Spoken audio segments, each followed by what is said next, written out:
Hi, my name is Joshua Chong, and I'm a culture reporter with the Toronto Star.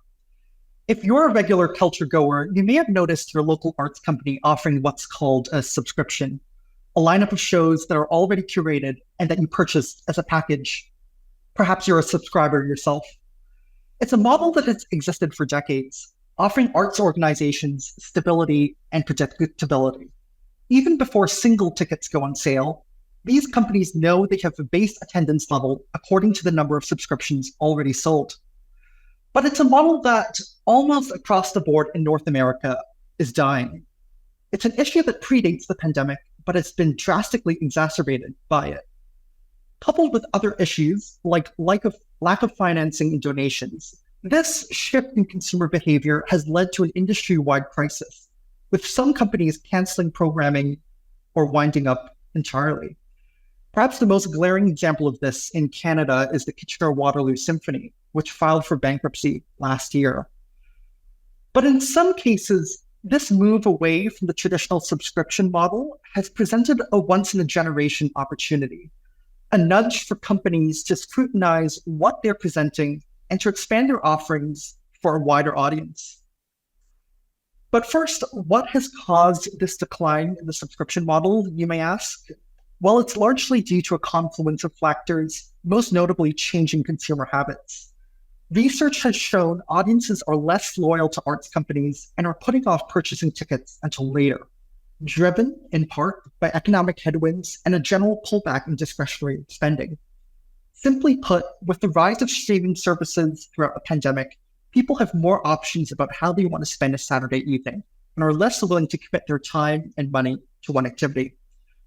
This is being felt by companies large and small across the sector, with the exception of Mirvish in Toronto, whose commercial programming continues to resonate with subscribers. The companies and arts leaders that I've spoken with across the GTA in my work say the subscription model is unsustainable and not a path forward. For these companies with a subscriber base that's shrinking, it's presented an opportunity and a chance to look at how they program their works. By and large, subscriber audiences tend to skew wealthier, older, and are typically more white than the general demographic. Arts companies that relied on a subscriber audience to finance their seasons would typically cater their programming for that audience. What did that look like? It typically meant programming works that were safe, with broad appeal, perhaps that may elicit a sense of nostalgia. Think of the jukebox musicals and film-to-stage adaptations that are programmed at some commercial theaters. With the loss of the subscriber base, however, arts companies aren't targeting that audience anymore, and that has led to a shift in programming. Many companies now realize they need to rely more on single-ticket buyers, including younger audiences. Companies, as a result, are taking bigger risks in what they're mounting. We've seen eclectic programs, even more immersive, experiential shows in the past few years.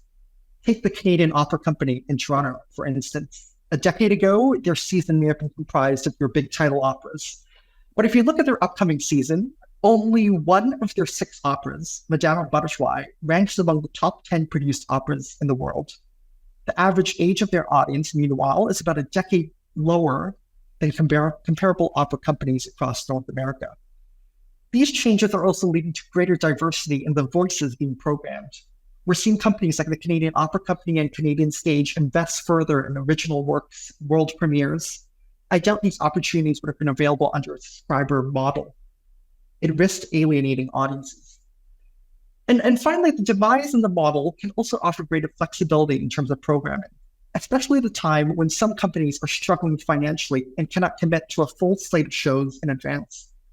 For instance, look at Soul Pepper in Toronto, which last year chose to unveil its season in a series of acts broken down into several months. Ultimately, this shift in consumer behavior is really moving these larger companies in line with their independent counterparts. Indie theaters across North America traditionally have never relied on subscriber audiences. With the additional freedom and flexibility to program what they want and not trying to cater to a certain audience, indie theaters are where some of the most daring, challenging, and innovative work happen. Could we see this at larger stages too? With this move away from the subscriber model, spurred by what could be considered a crisis in the industry, I believe so. So what I hope you take away from this talk is that companies are recognizing now the need for their audiences, the needs of their audiences, and are more attentively listening to what they want to see on stages. And ultimately, that's beneficial for the art form. Thank you.